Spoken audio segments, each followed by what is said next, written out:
बहुत स्वागत है आपका अपने चैनल एकलव्य स्टडी पॉइंट पे।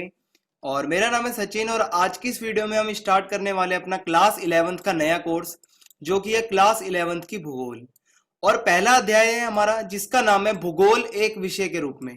ठीक है, तो ये हमारा अध्याय का नाम हो गया। अब स्टार्ट करते हैं अपने अध्याय को। सबसे पहले मैं आपको एक समरी बताने वाला हूँ कि इस पूरे अध्याय में हम क्या पढ़ने वाले हैं। तो इस अध्याय में हम भूगोल को एक विषय के रूप में पढ़ेंगे। जो भूगोल है, आखिर ये जो हमारी ज्योग्राफी की किताब है, हम इसमें ये पढ़ेंगे कि आखिर ये भूगोल का मतलब क्या होता है और ये भूगोल जो है कितने प्रकार का होता है और इसमें हम क्या क्या पढ़ते हैं। और इसमें हम ये भी जानेंगे कि भूगोल का सर्वप्रथम प्रयोग किसके द्वारा किया गया। ये जो वर्ड है भूगोल, जो जियोग्राफी वर्ड है, इसका सबसे पहले यूज किस इंसान ने किया था। और इसमें हम ये भी जानेंगे कि भूगोल की कितनी शाखाएं होती हैं, कितनी ब्रांच होती हैं आपकी ज्योग्राफी की। ठीक है, तो ये आपकी छोटी सी एक समरी हो गई। अब जो आपका मेन टॉपिक है आपके सामने है भूगोल। भूगोल जो शब्द है, ये जो भूगोल हम पढ़ते आते हैं बचपन से, आखिर इस भूगोल शब्द का अर्थ क्या होता है। तो ये भूगोल शब्द है, ये ग्रीक भाषा के दो मूल जियो और ग्राफोस। ठीक है, ये दो शब्द हैं जियो और ग्राफोस। कौन सी भाषा के हैं? ग्रीक भाषा के। तो ग्रीक भाषा के ये दो शब्द हैं, मूल शब्द, जो कि जियो और ग्राफोस, जिसमें जियो का मतलब होता है पृथ्वी और ग्राफोस का मतलब होता है वर्णन। हम कहते हैं ना जियोग्राफी, तो वो जियो और ग्राफोस इसको जोड़ के बना है वर्ड जियोग्राफी। तो जियो का मतलब होता है पृथ्वी और ग्राफोस का मतलब होता है वर्णन। इसका मतलब होता है पृथ्वी का वर्णन। भूगोल का मतलब होता है पृथ्वी का वर्णन और ग्रीक भाषा के दो शब्दों से मिलकर बना है जियो और ग्राफोस। ठीक है, और भूगोल शब्द का, ये जो अब भूगोल शब्द है, इसका सर्वप्रथम प्रयोग किसने किया था? कौन सा इंसान था जिसने सबसे पहले भूगोल शब्द का यूज किया? तो वो था एक ग्रीक विद्वान था जिसका नाम था इरेटोस्थेनीज। ठीक है, ये क्वेश्चन आपका एग्जाम में आ सकता है, तो आपको ये याद रखना है कि भूगोल शब्द का सर्वप्रथम प्रयोग एक ग्रीक विद्वान इरेटोस्थेनीज द्वारा किया गया। अब अगला टॉपिक है वैज्ञानिक विषय के रूप में भूगोल। अब ये जो भूगोल है, आखिर ये एक वैज्ञानिक विषय के रूप में कैसे है? कैसे आप कह सकते हैं कि भूगोल के अंदर हम साइंटिफिक चीजें पढ़ते हैं, या कैसे आप इसको एक साइंस का विषय भी कह सकते हैं? तो आपके सामने ये फोटो है ज्वालामुखी और ये नीचे है कुछ फसल। तो ये फोटो मैंने इसलिए लगाई है कि अगर आपको पता होना चाहिए कि जब आप भूगोल में पढ़ते हैं तो आप देखेंगे, सबसे पहले आपको पता है विज्ञान किस पर आधारित है। जो विज्ञान होता है वो हमारा आधारित है आखिर क्या, कहाँ, क्यों और कैसे। ठीक है, तो भूगोल में भी कुछ ऐसा ही होता है। जब आप सबसे पहले आप ये ज्वालामुखी देखेंगे तो आपके दिमाग में आएगा कि आखिर ये है क्या। आप इसको पहचानने के लिए आप कुछ सोचेंगे। ठीक है, तो आप इसके, ये जो आपके सामने प्रतिरूप होगा, जो आपके सामने ये फोटो होगी, आप इसकी पहचान से जुड़े कुछ प्रश्न करेंगे अपने आप से और पूछेंगे आखिर ये है क्या। तो पहला टॉपिक तो हो गया क्या। ठीक है, इसके पहचान से जुड़े, जो ये प्रतिरूप है, जो फोटो है आपके सामने, इसकी पहचान से जुड़ा सवाल क्या। उसके बाद आप सोचेंगे कहाँ। कहाँ का मतलब है कहाँ तक ये फैला हुआ है। ठीक है, मान लो अगर कोई पर्वत श्रृंखला है, मान लो अगर हिमालय पर्वत है, आप हिमालय पर्वत को देखते हैं तो सबसे पहले तो आप सोचेंगे आखिर ये है क्या। उसमें आप देखेंगे कि ये एक पर्वत है, आप उसकी पहचान करेंगे। फिर आप सोचेंगे कहां तक, उसको आप देखेंगे कि आपकी नजरें जहां तक जाती है, आप ये सोचेंगे कि ये कहां तक इसका वितरण है, मतलब कहां तक ये फैला हुआ है। उसके बाद आप क्या सोचेंगे? तीसरा, आखिर क्यों और कैसे, इसका निर्माण कैसे हुआ। आखिर ये जो हिमालय पर्वत है, या ये जो ज्वालामुखी है, या ये जो फसल है आपके सामने आप देख सकते हैं, आखिर इसका निर्माण, ये फसल अगर आप देखते हैं तो आप सोचेंगे इसका उत्पादन कैसे होता होगा। ज्वालामुखी अगर आप देखेंगे तो आप इसमें सोचेंगे कि आखिर ये जो ज्वालामुखी उद्गार होता है ये कैसे होता होगा। अगर आप पर्वत देखेंगे तो आप सोचेंगे आखिर ये पर्वत बनते कैसे हैं। तो ये सारी चीजों का आंसर आपको देगा जियोग्राफी। आपको भौतिक भूगोल में ये सारी चीजें पढ़ने को मिलेंगी। आखिर ये चीजें क्या होती हैं, कहाँ होती हैं, कहाँ तक होती हैं और क्यों होती हैं और कैसे होती हैं। तो ये सब चीजें बताती हैं कि वैज्ञानिक विषय के रूप में भी एक भूगोल को पढ़ा जाता है। अब जो नेक्स्ट टॉपिक है आपका, वो है भौतिक भूगोल और प्राकृतिक विज्ञान। जो आपका प्राकृतिक विज्ञान होता है, जो आपका नेचुरल साइंस होता है, उसका भौतिक भूगोल से क्या लेना देना है। तो भौतिक का मतलब होता है प्राकृतिक। ठीक है, प्राकृतिक भूगोल और प्राकृतिक विज्ञान दोनों सेम सेम हो जाएगा। तो भौतिक भूगोल में आप जो भी चीजें पढ़ते हैं वो सब किसका हिस्सा है? प्राकृतिक विज्ञान का। कैसे? भौतिक भूगोल का प्राकृतिक भूगोल से प्रत्यक्ष संबंध है और भौतिक भूगोल की सभी शाखाएं प्राकृतिक भूगोल के अंतर्गत आती हैं। ठीक है, आप भौतिक भूगोल में जो भी पढ़ते हैं, अभी मैं आपको बताऊंगा कि हम भौतिक भूगोल के अंदर क्या क्या पढ़ेंगे। आपकी जो पूरी बुक है, जितने आपके उसके चैप्टर हैं, वो सारे क्या हैं, भौतिक भूगोल की शाखाएं हैं। ठीक है, जैसे भू-आकृति विज्ञान, जलवायु विज्ञान, समुद्री विज्ञान, मृदा विज्ञान, जो आपकी मिट्टी की विज्ञान होती है, ये सारी जो है भूगोल की शाखाएं हैं भौतिक भूगोल की, और ये सारी चीजें हम भौतिक भूगोल में पढ़ते हैं, और यही सारी चीजें हम प्राकृतिक विज्ञान में भी हम पढ़ते हैं। प्राकृतिक विज्ञान का मतलब क्या होता है, प्रकृति से जुड़ा विज्ञान। तो प्रकृति में क्या, भू आकृति आ गया आपका, जलवायु ये भी प्रकृति के अंदर आता है, समुद्र हो गया आपके, मृदा मिट्टी हो गई, तो ये सब क्या है, प्राकृतिक विज्ञान के विषय हैं, और भौतिक भूगोल में भी इन्हें पढ़ा जाता है। इसलिए इनके बीच में एक प्रत्यक्ष संबंध है, और सीधा सीधा आप कह सकते हैं कि भौतिक भूगोल का संबंध प्राकृतिक विज्ञान से भी है। नेक्स्ट पॉइंट है एक भूगोलवेत्ता। भूगोलवेत्ता क्या होता है, जो भूगोल के विद्वान होते हैं, बड़े बड़े वैज्ञानिक होते हैं। तो एक भूगोलवेत्ता को गणित एवं कला में निपुण होना चाहिए, मतलब उनको पूरा ट्रेंड होना चाहिए गणित और कला। कला मतलब आपका आर्ट्स, आपको कोई ड्राइंग बनानी है, और गणित मतलब आपकी कैलकुलेशन वगैरह में। कैसे, क्योंकि आप ज्योग्राफी में पढ़ते हैं अक्षांश और देशांतर। अगर आपने 9th क्लास पढ़ी हो तो वहां पर आपने पढ़ा होगा अक्षांश और देशांतर। तो अक्षांश और देशांतर का हिसाब रखने के लिए आपको गणित आना जरूरी है, थोड़ी बहुत, चाहे उसमें आपको चाहे थोड़ी बहुत आती हो, लेकिन आपको गणित के, आपको मैथमेटिक्स के बेसिक्स आना जरूरी है, तभी आप अक्षांश और देशांतर को समझ पाएंगे। तो इसीलिए इस लाइन में कहा गया है कि एक भूगोलवेत्ता को गणित, और ये तो बात हुई गणित की, आखिर गणित की जरूरत क्यों है, अक्षांश और देशांतरों के अध्ययन के लिए। अब बात की जाए कला, ये कला जो होती है, आर्ट्स होती है, इसकी क्या जरूरत पड़ती है भूगोल में। तो भूगोल के अंदर आप देखते हैं मैप्स होते हैं, तो ये मैप जो होते हैं, ये मैप को भी डिजाइन करने के लिए दिमाग चाहिए, और पहले के समय में जब टेक्नोलॉजी नहीं होती थी तो मैप्स को हाथ से बनाया जाता था। तो इसीलिए इस लाइन में कहा गया जब आप हाथ से बनाओगे तो आपके पास कला होनी चाहिए आपके हाथ में। तो अगर आपके हाथ में कला नहीं है तो आप एक अच्छे भूगोलवेत्ता नहीं बन सकते, अगर बात की जाए प्राचीन समय से। तो इसीलिए कहा गया कि एक भूगोलवेत्ता को गणित का ज्ञान होना चाहिए, किस लिए, अक्षांश और देशांतर के अध्ययन के लिए, और कला का ज्ञान होना चाहिए, किस लिए, अगर आपको मानचित्र आदि बनाना है। मानचित्र मतलब आपका मैप्स अगर आपको तैयार करने हैं तो आपके अंदर कला का ज्ञान होना चाहिए, तभी आप मैप्स को डिजाइन कर पाएंगे। नेक्स्ट टॉपिक है आपके सामने भूगोल की शाखाएं। भूगोल की जो शाखाएं होती है वो दो शाखाएं होती हैं, या आप कह सकते हैं भूगोल के उपागम, या आप कह सकते हैं भूगोल को पढ़ने का तरीका। अगर आप भूगोल को पढ़ने का तरीका कहें तो ये ज्यादा अच्छा है। तो पहला तरीका होता है क्रमबद्ध भूगोल, और दूसरा तरीका होता है प्रादेशिक भूगोल। ये दो तरीके होते हैं जिनसे भूगोल पढ़ी जाती है। तो ये क्वेश्चन मोस्ट इंपॉर्टेंट है, एग्जाम में सबसे ज्यादा अगर इस चैप्टर से कुछ पूछा जाता है तो वो है ये क्रमबद्ध भूगोल और प्रादेशिक भूगोल का अंतर। तो पहला पॉइंट आपको याद रखना है, जो क्रमबद्ध भूगोल है, ये जो उपागम है, उपागम कुछ भी नहीं है, उपागम का मतलब होता है कि पढ़ने का तरीका, किसी भी चीज का तरीका। ठीक है, तो वो उपागम कहलाता है आपका।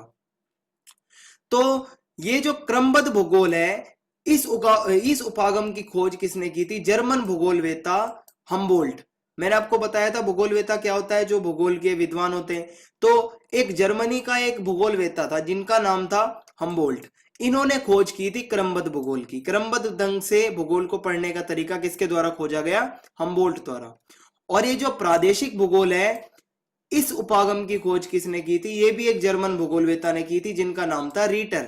ठीक है, तो प्रादेशिक भूगोल की जिन्होंने खोज की थी उनका नाम था रीटर, और जिन्होंने क्रमबद्ध भूगोल की खोज की थी उनका नाम था हम्बोल्ट। सबसे पहले मैं अब आपको समझाऊंगा क्रमबद्ध भूगोल क्या होता है। क्रमबद्ध भूगोल में क्या होता है कि मान लो आपका ये राजस्थान है, राजस्थान के अंदर आपने भौतिक भूगोल का कोई एक टॉपिक उठाया, जैसे अगर आपका हो गया ये जलवायु। ठीक है, तो जलवायु आपने टॉपिक उठाया और राजस्थान आपने ले लिया। तो राजस्थान की जितनी जलवायु है, जलवायु के अंदर जितनी चीजें कवर होती हैं, आप इसमें क्रमबद्ध भूगोल में क्या करते हैं, एक भौतिक तत्व को उठाते हैं भौतिक भूगोल के, जैसे जलवायु। इसमें फिर क्या होता है, आप किसी भी क्षेत्र की उस जलवायु के बारे में ही पूरा पढ़ेंगे। अगर आपने भौतिक कोई दूसरा तत्व उठाया जैसे कृषि, तो आप राजस्थान की कृषि के बारे में ही सिर्फ पढ़ेंगे। आप सिर्फ राजस्थान के अंदर सिर्फ कृषि, सिर्फ और सिर्फ कृषि के बारे में पढ़ेंगे। अगर यही चीज ले जाए हम वर्ल्ड लेवल पे, सेम टॉपिक रहेगा जलवायु, और अगर बात की जाए एशिया की तो आप एशिया की सिर्फ जलवायु के बारे में पढ़ेंगे, बात की जाए अफ्रीका की तो आप अफ्रीका की सिर्फ जलवायु के बारे में पढ़ेंगे। तो कहने का मतलब यह है, क्रमबद्ध भूगोल में किसी भी क्षेत्र की जब हम बात करेंगे, अध्ययन करेंगे, तो सिर्फ किसी एक भौगोलिक तत्व का अध्ययन करेंगे, चाहे भौगोलिक तत्व वो फिर कोई सा भी हो। भौगोलिक में मैंने आपको बताया है क्या क्या आता है, जलवायु, कृषि, मृदा विज्ञान, समुद्र विज्ञान, ठीक है, भू आकृति विज्ञान, ये सारे आपके तत्व होते हैं जो आपके ये शाखाएं होती हैं। तो आप जो भी क्षेत्र में पढ़ेंगे किसी भी एक शाखा के ऊपर पूरा डीपली अध्ययन करेंगे। अगर जलवायु है तो सिर्फ जलवायु के बारे में पढ़ेंगे, उसके साथ और कोई भी शाखा के बारे में नहीं पढ़ेंगे, सिर्फ और सिर्फ जलवायु के बारे में जो भी क्षेत्र होगा। तो ये आपका क्रमबद्ध हो गया। आपको मैं पॉइंट वाइज इसको बता देता हूं ताकि आपको याद रहे। तो क्रमबद्ध भूगोल में एक विशिष्ट भौगोलिक तत्व का अध्ययन किया जाता है, चाहे वो जलवायु हो, चाहे वो कृषि हो, चाहे वो मृदा हो, या चाहे वो समुद्री विज्ञान हो, या चाहे वो भू आकृति विज्ञान हो। और यह विधि राजनीतिक इकाइयों पर आधारित होती है। मैंने आपको दिखाया था मैप जो था आपके सामने, वो राजनीतिक मैप था, और उसमें आपकी बाउंड्रीज की गई थी और किसी भी एक क्षेत्र के किसी एक भौगोलिक तत्व का अध्ययन उसमें किया जाएगा। और यह अध्ययन खोज तथा तथ्यों को पेश करता है। इस अध्ययन के बाद आपको वहां के नए नए फैक्ट्स के बारे में पता चलता है जो भी आप पढ़ रहे हैं। और इस अध्ययन में एक घटक, वही बात हो गई, एक विशिष्ट भौगोलिक तत्व या फिर एक विशिष्ट घटक, जैसे जलवायु, जैसे मैंने भी आपको उदाहरण दिया था, जलवायु पढ़ेंगे तो सिर्फ जलवायु ही पढ़ेंगे, तो इसका अध्ययन किया जाता है। यह आपका हो गया क्रमबद्ध भूगोल। नेक्स्ट है आपका प्रादेशिक भूगोल। अब प्रादेशिक भूगोल में क्या होता है, कोई भी एक क्षेत्र ले लिया जाता है, जैसे आपका ये मध्य प्रदेश ले लिया गया। मध्य प्रदेश के अंदर जितने भी भौगोलिक तत्व होंगे, मृदा, जलवायु, भू आकृति, समुद्री विज्ञान, और आपका जितना भी भौगोलिक जो भी आपकी चीज होती है, कृषि, नदियां, पहाड़, पर्वत, पठार, जितने भी भौगोलिक आपके जितने भी विषय होंगे उन सब का अध्ययन किया जाएगा इस एक क्षेत्र में। आपको अंतर यहां पर समझ में आ गया होगा। क्रमबद्ध भूगोल में क्या था, सिर्फ एक ही चीज का अध्ययन किया गया था। अगर कृषि है तो सिर्फ कृषि का अध्ययन किया गया था। लेकिन जो प्रादेशिक भूगोल होती है, इसमें किसी एक प्रदेश को पहले तो सीमांकित किया जाता है, उसकी बाउंड्री की जाती है, उसके बाद उस बाउंड्री के अंदर जितना क्षेत्र है उसमें भूगोल से जुड़े सभी तत्वों का अध्ययन किया जाता है। जो भी भौतिक भूगोल के तत्व होते हैं मैंने आपको बता दिए हैं, और सभी का अध्ययन किया जाता है। और क्रमबद्ध में केवल एक तत्व का अध्ययन किया जाता है। प्रादेशिक भूगोल के कुछ पॉइंट्स हैं। इसमें किसी एक प्रदेश के सभी भौगोलिक तत्वों का अध्ययन किया जाता है, और और आपका क्रमबद्ध था उसमें इसका उल्टा था। और यह एकाकी रूप प्रस्तुत करता है, ठीक है। ये किसी एक विशिष्ट क्षेत्र के आप उसमें सारे आप उसमें तत्व पढ़ते हैं, किसी एक क्षेत्र के सिर्फ, तो ये आपका एकाकी रूप प्रस्तुत करता है। और यह विधि भौगोलिक इकाइयों पर आधारित होती है, ठीक है। ये आपको पॉइंट याद रखना है कि यह विधि जो होती है ये भौगोलिक इकाइयों पर आधारित होती है, और जो क्रमबद्ध भूगोल थी वो किस पर आधारित होती है, राजनीतिक इकाइयों पर। एक पॉइंट और है आपको याद रखने का इसमें कि 1 नंबर का ये क्वेश्चन पूछ लिया जाता है कि प्रादेशिकरण किसे कहा जाता है। तो ज्यादातर बच्चे वहां पर कंफ्यूज रहते हैं। तो प्रादेशिकरण का मतलब होता है प्रदेशों का सीमांकन। जो प्रदेश होते हैं, जो क्षेत्र होते हैं, उनकी बाउंड्री करना, उनकी सीमा रेखा खींच देना, उनका सीमांकन कर देना प्रादेशिकरण कहलाता है। तो ये आपका क्रमबद्ध भूगोल और प्रादेशिक भूगोल में अंतर यहां पर पूरा होता है। नेक्स्ट टॉपिक है भौतिक भूगोल। जो भौतिक भूगोल के तत्व में अभी तक आपके सामने बार बार पढ़ रहा था, उसको आप थोड़ा सा इसमें डीपली पढ़ लें, ताकि आपके एग्जाम में ये पूछ लिया जाता है कभी कभार कि भौतिक भूगोल की शाखाओं का वर्णन कीजिए। तो भौतिक भूगोल की शाखाएं जो है, इसका पहली हेडिंग है, पहली चीज आप भौतिक भूगोल में पढ़ते हैं, भू आकृति विज्ञान। भू मतलब भूमि, आकृतिक मतलब भूमि की आकृति, भूमि की आकृति से जुड़ा विज्ञान। तो भूपृष्ठ पर पाए जाने वाले विभिन्न प्रकार के भूलक्षण, जो हमारा भूपृष्ठ है, जो हमारा धरातल है, यहाँ पर भूमि के आपको पता है अलग अलग आकृतियां पाई जाती हैं। कहाँ तो कहीं पर पर्वत है, कहीं पठार है, कहीं नदियां हैं, कहीं घाटियां हैं, ठीक है, कहीं रेगिस्तान है। तो ये सारे अलग अलग जो आपके भूलक्षण है, मतलब भूमि के अलग अलग प्रकार हैं, इन सबको आप पढ़ेंगे। आप अपने इस बुक में पढ़ने वाले हैं पर्वत के बारे में भी, पठार, मैदान, नदी, घाटी, हर चीज के बारे में आप पढ़ेंगे भौतिक भूगोल की इस किताब में। तो पहला टॉपिक हो गया आपका भू आकृतिक विज्ञान। दूसरा है जलवायु विज्ञान। आप जलवायु के अंदर क्या क्या पढ़ते हैं, वर्षा, तापमान, वायुदाब, पवन, आंधी, तूफान, जितना भी आपका जलवायु से संबंधित चीजें होती हैं वो सब आप जलवायु विज्ञान में पढ़ते हैं। और ये भी एक भौतिक भूगोल की शाखा है। तीसरी चीज आप क्या पढ़ते हैं भौतिक भूगोल में? जल विज्ञान, समुद्री विज्ञान हो गया। जल से जुड़ा जितना विज्ञान होता है, महासागर का, नदियों का, झीलों का, हिमानियों का, और जल वाष्प हो गया आपका, जितना भी आपसे जल से जुड़ा विज्ञान होता है, जितना भी आप उसके बारे में पढ़ते हैं, वो आपका भौतिक भूगोल की ये तीसरी शाखा हो गई। और चौथा जो आपका जो चौथी हेडिंग है वो है मृदा भूगोल। मृदा मतलब मिट्टी की जो साइंस होती है, मिट्टी की भूगोल, मृदा भूगोल। इसमें मृदा के प्रकार आपको यहाँ पर पढ़ाए जाते हैं। जितनी भी मृदा होती है, लेटराइट मृदा हो गई, चाहे वो जलोढ़ मृदा हो गई, ठीक है, जितनी भी आपकी मृदा होती हैं वो सब आप इसमें पढ़ते हैं। तो ये 4 टॉपिक थे मेनली जो आप डिस्कस करते हैं भौतिक भूगोल के अंदर। अगर आपका कहीं भी भौतिक भूगोल का नाम लिया जाता है तो इन 4 टॉपिकों के अंदर ही आप भौतिक भूगोल को पढ़ते हैं। तो ये आपका भौतिक भूगोल हो गया। नेक्स्ट है मानव भूगोल। मानव भूगोल जो है ये भी भूगोल की एक शाखा है। इसमें क्या होता है? प्रकृति से जुड़ी किसी भी चीज की बात नहीं की जाती, इसमें मनुष्यों से जुड़ी चीजों की ही बात की जाती है। जैसे मैंने आपको बताया भौतिक भूगोल में आप क्या पढ़ते हैं? पर्वत, पठार, नदी, घाटियां। तो वहां पर आप क्या इंसानों से जुड़ी कोई चीज नहीं पढ़ते, सिर्फ आप प्रकृति के बारे में पढ़ते हैं। लेकिन जो आपका मानव भूगोल है, नाम से पता चल रहा है ये कैसी भूगोल है? मनुष्य से जुड़ी। जैसे जनसंख्या भूगोल। अब जनसंख्या में नदी, पर्वत, घाटियों का तो कोई मतलब नहीं है। जनसंख्या का मतलब है सिर्फ आप जनसंख्या के बारे में पढ़ेंगे। जनसंख्या बढ़ी है, जनसंख्या घटी है, जनसंख्या का लिंग अनुपात क्या है, जनसंख्या घनत्व क्या है, तो आप सिर्फ ये सब चीजें पढ़ते हैं। तो पहली हेडिंग तो आप पढ़ते हैं मानव भूगोल में जनसंख्या के बारे में।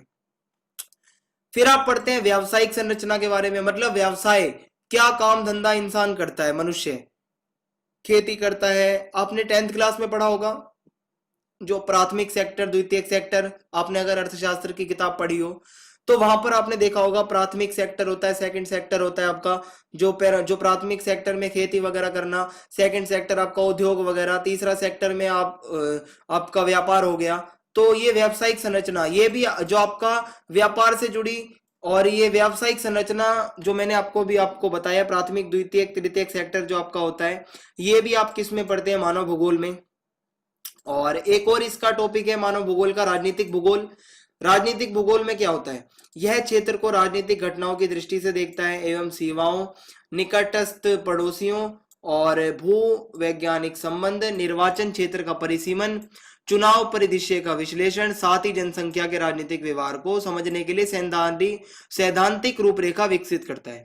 इसका मतलब है राजनीतिक भूगोल है, ये राजनीति से संबंधित भूगोल जितना होता है, जनसंख्या का सर्वे करना, घर घर जाकर जनता की राय लेना कि आप किस प्रतिनिधि को पसंद करते हैं, और चुनाव से संबंधित जितने कार्य होते हैं जो भूगोल द्वारा किए जाते हैं, वो आपका आता है राजनीतिक भूगोल में।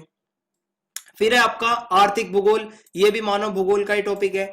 इसमें आप पढ़ते हैं यह मानव की आर्थिक क्रियाएं, ऐसी क्रियाएं जिनसे मनुष्य को पैसा प्राप्त होता है, ये सब चीजें आप आर्थिक भूगोल में पढ़ते हैं। जैसे कृषि होगी आपकी, उद्योग, पर्यटन। पर्यटन का मतलब होता है कि किसी स्थान पर घूमने जाना, यात्रा करना, ये आपका पर्यटन कहलाता है। और व्यापार, परिवहन, ये सब ऐसी चीजें हैं जिनसे मनुष्य पैसा कमाता है, ठीक है, क्योंकि मनुष्य इन्हीं सब चीजों से पैसा कमाता है। यहाँ तो मनुष्य खेती करेगा, यहाँ उद्योग में काम करेगा, पर्यटन करेगा, और व्यापार, परिवहन, ठीक है, इन सब चीजों से मनुष्य को आय की प्राप्ति होती है, पैसे की प्राप्ति होती है। ये इसको आप कहते हैं आर्थिक भूगोल, जिसमें आप मनुष्य की आर्थिक क्रियाओं के बारे में पढ़ते हैं। फिर है ऐतिहासिक भूगोल। ऐतिहासिक भूगोल आपकी इतिहास से जुड़ी, यह उन ऐतिहासिक प्रक्रियाओं का अध्ययन करता है जो क्षेत्र को संगठित करती हैं। प्रत्येक प्रदेश वर्तमान स्थिति में आने के पहले एक पूर्व ऐतिहासिक अनुभवों से गुजरता है। जैसे अगर आपकी दिल्ली है, आज वर्तमान में जैसी दिल्ली है, वो इतिहास में क्या ऐसी रही होगी? ऐसी नहीं रही होगी। इतिहास में उसका एक बहुत अच्छा आपका एक अच्छा इतिहास रहा होगा। आज के समय में आने से पहले दिल्ली बहुत कभी अलग रही होगी। तो ये सब भौगोलिक तत्व होते हैं जिनके माध्यम से हम ऐतिहासिक भूगोल को पढ़ते हैं, क्योंकि हम इतिहास पढ़ने के लिए आप पुरावशेषों का सहारा लेते हैं। जो आपको अवशेष मिलते हैं, जहाँ जो भी आपको आर्कोलॉजिकल चीजें मिलती हैं, वो क्या है? वो आपका भूगोल से संबंधित है, ठीक है, क्योंकि उनको जब आप उनका उत्खनन करते हैं तो खनन भी किस में आता है? भूगोल का ही अंग है, मानव भूगोल का अंग है खुदाई करना, ये भी मानव भूगोल में ही आता है। तो ये सारी चीजें तो आप पढ़ते हैं मानव भूगोल में, जिससे प्रकृति का कोई लेना देना नहीं है, इसमें सिर्फ ये मनुष्य से संबंधित होती है। और आपको मैं बता दूं, आपकी क्लास 12th में जब आप जाओगे तो वहां पर बुक का नाम है मानव भूगोल के मूल सिद्धांत। और आप जो इस साल में बुक पढ़ने वाले हो, आपकी बुक का नाम है भौतिक भूगोल के मूल सिद्धांत। तो आपको टेंशन लेने की जरूरत अभी बिल्कुल भी नहीं है, ये सारे टॉपिक्स आपको 12th में पढ़ने हैं। अभी जितना भी मैंने आपको बताया है वो आपका फर्स्ट चैप्टर आपका वहां तक था, और ये कंप्लीट होता है आपका फर्स्ट चैप्टर। जो जो आपको मैंने टॉपिक्स बताए हैं, आप प्लीज इनको तैयार कर लीजिए, और ये जरूर आपके एग्जाम में पूछे जाएंगे। और चैनल को सब्सक्राइब करना ना भूलें, और बेल आइकन दबा दें ताकि आने वाले वीडियोस के अपडेट्स आपको मिलते रहें। और वीडियो को लाइक करना ना भूलें, और कमेंट बॉक्स में आपके जो भी डाउट हो, आपका ये नया कोर्स स्टार्ट हुआ है और मैं आपका ज्योग्राफी का टीचर हूं, आपके डाउट क्लियर करने के लिए मैं यहाँ बैठा हूं। आपके जो भी डाउट हो इस चैप्टर से रिलेटेड, आप कमेंट बॉक्स में लिख सकते हैं। और इस वीडियो को आप शेयर करना ना भूलें। जय हिंद, जय भारत, धन्यवाद।